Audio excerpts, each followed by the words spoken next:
Hey everybody, welcome back to Short Stack. Today we're going to take a look at Toren, but this time it's going to be a review because you know what? I felt like doing a review and god damn it, I didn't feel like playing the whole game on screen. Anywho, Toren is an indie adventure game developed by Swordtales and published by Versus Evil. Yeah, it is a very mysterious game. I can't really tell you what's happening, but it stars our ever-lovingly beautiful Moonchild, a young woman who has to make her way to the top of the tower named aptly Toren, which if you didn't know in Irish is Irish for Toren. But yeah, to go up there, defeat the dragon, but you know, things don't go exactly right. Her sword breaks, the world kind of comes to an end because the dragon has the ability to destroy the world. I'm still not completely certain what this game is about. I've played it 3 times now. All I know is that it has a lot of beautiful imagery. As we see here, there's a baby just lying in blood. Don't you love watching babies lying in blood? I do. That's how I start my day. But throughout the rest of the game, you go through a journey of self-discovery as you, as Moonchild, begin to grow and return to the state that you were when you died, in a constant cycle of life and death. It says, oh, look at the birdie, look at the pretty birdie. Yeah, she loved the birdie. But yeah, like I said, I don't really understand what's happening. There's a lot to dig into this game in terms of themes and symbolism. Wait, hold on a second. What you doing in there? Get your head out there. You're such a silly little baby. Silly. What the fuck is wrong with this child? But you know what, there is one thing though, Toren, I need to ask, because your amused and somewhat bewildered face leads me to ask this. What's with the blood? What's with the blood? Swordtales, can I get an answer on this, what the blood's about? There's a lot of blood in this game. You are constantly waking up in blood. There's not a moment, every time you go through a series of events, like there are a lot of puzzles in this game, there are a lot of boss battles. You just look at this. There's a baby lying in blood. That cannot be healthy for the baby. There's dried blood. Where's the maid? Nobody came by to clean this up. I'm just saying, it's not sanitary. Somebody should come through here and clean this up. Moonchild, you need to do something about this. It's nasty. It's not. You can't have all this blood on the ground. But let's get into the actual gameplay. Combat is pretty simple. Against little enemies, it's as simple as throwing the sword slashes every now and again. It's when you come up against the actual dragon that the real combat shines, because combat is similar to it's a puzzle fighter, so you're gonna be moving around, avoiding strikes from the dragon and attempting to make it closest so that you can get those swings in and leave the final blow. As well as throughout your journey, you will find multiple items that will power you up, such as a mask that prevents magic attacks, a veil that prevents smaller enemies from harming you and stuff like that.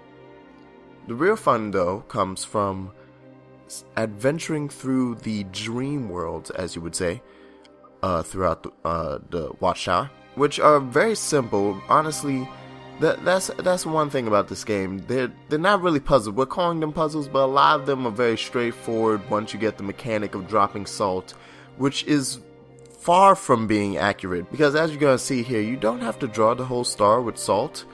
At a certain point, the game just decides, hey, yeah, now they finished, okay, we can move on.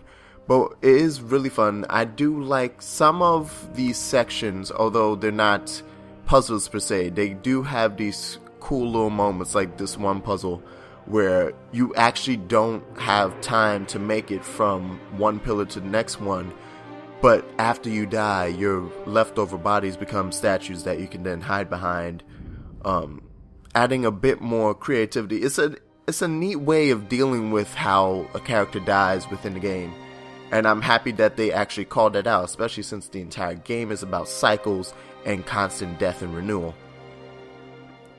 There's also some fun moments of just like learning the story, and you know, there's a lot to see in the world. Who built this telescope? Who built the goddamn oh, hold on a second. Why you mad with you? Hey, it's Tony, what am mad with you? Also on a continuing note, this is one thing. I have I've played this game 5 fucking times. Why have I not been able to fill out that last triangle? I cannot fill out that triangle. God damn it. Where do you... How? You can't do it. You can't do it. Okay. Well, yeah. But that's a game. Here's settings. It's very simple layout for settings.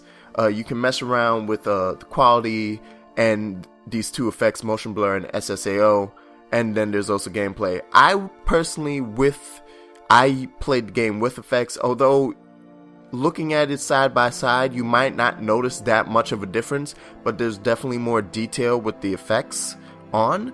And motion blur, every now and again, the game can get a little jerky in frames and stuff, and the motion blur helps out so that it's not jarring every now and again when you turn the camera, because sometimes you have to turn the camera and, you know, get a better view on things. And I think it also helps out with the cutscenes, in that it gives a bit more life to the world with the effects. I definitely, if you can manage it, I would definitely go into using the effects. And outside of that, there are also options, you know, once you go through the game or as you're playing through the game, you can jump from chapter to chapter, so that's pretty cool. So yeah, Toren is a pretty neat game. It's pretty fun and stuff. Honestly, there's still problems like, I don't know, like, wee, look at this shit flying. Yeah, there's a lot of stuff that happens in the game that is just constantly, every now and again, it has its little glitches, and it can feel awkward to move. Movement and jumping isn't always there. But at the end of the day, it's an interesting play. It's only about 2 hours long, so it's not going to take up a lot of your day. That said, it is $10, which, you know what, for a 2-hour experience, although I would normally say that this isn't worth the $10.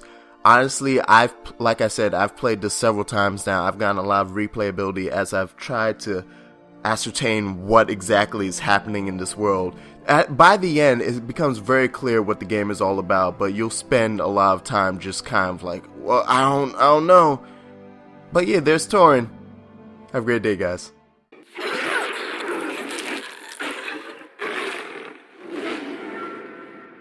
Ooga chaka, ooga, ooga, ooga chaka, ooga, ooga, ooga chaka, ooga, ooga, ooga chaka, ooga, ooga. I can't stop this feeling deep inside of me. Girl, you just don't realize what you do to me.